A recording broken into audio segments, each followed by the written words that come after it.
As with many popular video games anticipating a sequel, theories about the forthcoming God of War Ragnarok are numerous, though most of them are likely to be proven wrong. These theories tend to be founded on small things: a glimpse of a tapestry, a hole in a story, a psychological analysis of character motivations. Theories like these can work on players' imaginations and get them excited about the coming game, but absent any hard evidence, most theories turn out, in the end, to go unfulfilled. It is perhaps not surprising that God of War Ragnarok, scheduled for release on November 9, 2022, from Santa Monica Studio and Sony Interactive Entertainment, should inspire an abundance of theories about its content.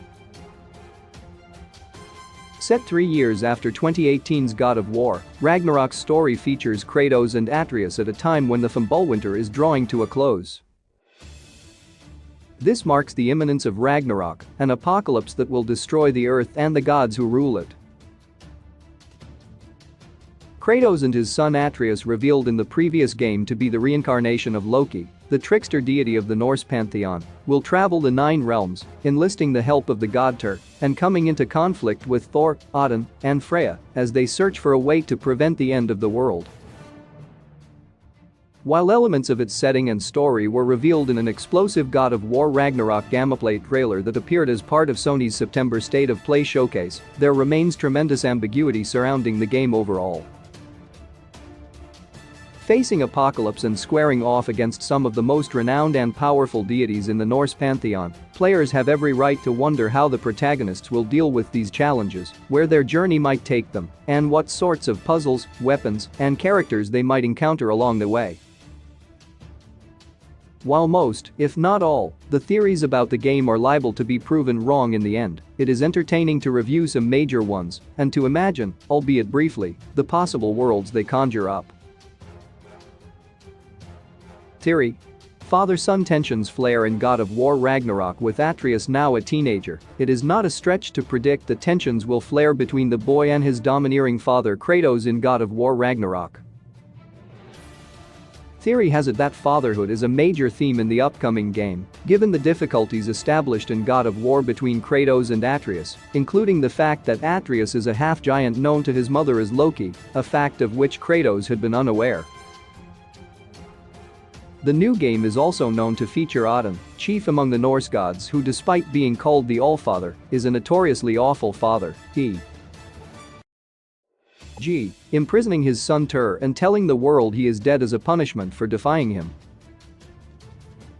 Based on unauthorized excerpts posted to Reddit from the Ragnarok art book, fans have theorized that Odin will interpose himself between father and son, trying to woo Atreus to join the Aesir and embrace his godhood as Loki. The theory is attractive for the tension it would create between Kratos and his son, but Odin, who was first revealed in a God of War Ragnarok trailer last summer, is less likely to want Atreus on his side than he is to want him dead, given the latter's role in bringing about Ragnarok. Atreus, as Loki, is the father of Fenrir, the giant wolf who is ultimately destined to kill Odin during Ragnarok, and though it would require an alternative timeline or else a form of time travel to make sense, killing Loki as a boy would prevent him from fathering Fenrir later on. Defenders of the theory can argue that Odin's ploy to win over Atreus is a prelude to killing him without having to deal with Kratos, but that seems a rather elaborate evasion for the god of gods. While tension between Atreus and Kratos is a foregone conclusion and was depicted in the September trailer, and Odin may indeed be involved in it, how and why this happens is likely to differ from the original fan theory about God of War Ragnarok. Theory: Kratos and Atreus return to Greece in Ragnarok. YouTuber Captain Kuba came out with an interesting theory early in 2022, suggesting that Kratos and Atreus will return to Greece in God of War Ragnarok to recover an item that Tyr gave the Greeks following the destruction of their lands by Zeus and Kratos and the collapse of their pantheon. This theory derives from a tapestry shown in the previous game, in which Tyr is seen presenting people in togas with an unidentified oblong object. Captain Kuba theorizes that Tyr will send Kratos and Atreus to Greece to retrieve this object to restore the Norse pantheon in the aftermath of Ragnarok. The theory is intriguing, based on a great deal of research and a good understanding of ancient mythology. However, while the new GO Ragnarok trailer shows Tyr's story role, it makes no reference to Greece, nor does it contain any suggestion that the protagonists will travel there. Instead, the trailer makes clear that the game will follow Atreus and Kratos as they work to prevent Ragnarok rather than trying to save the world in its aftermath, making this theory difficult to support. Theory: Thor's Mjolnir will be a usable weapon in Ragnarok. Mjolnir, the mighty hammer wielded by the god Thor, will be equipable by players in the forthcoming God of War Ragnarok, according to a popular but unsubstantiated theory. The claim is based on a 16-inch replica of the hammer included as part of the God of War Ragnarok Collectors and Jotner editions, available for PS4 and 5. Fans have noted that the replica contains rune slots that would allow customization of the weapon, suggesting that it will be available for players to use for in-game combat. The idea is appealing, as the opportunity to wield Thor's Mjolnir would make many players' dream come true.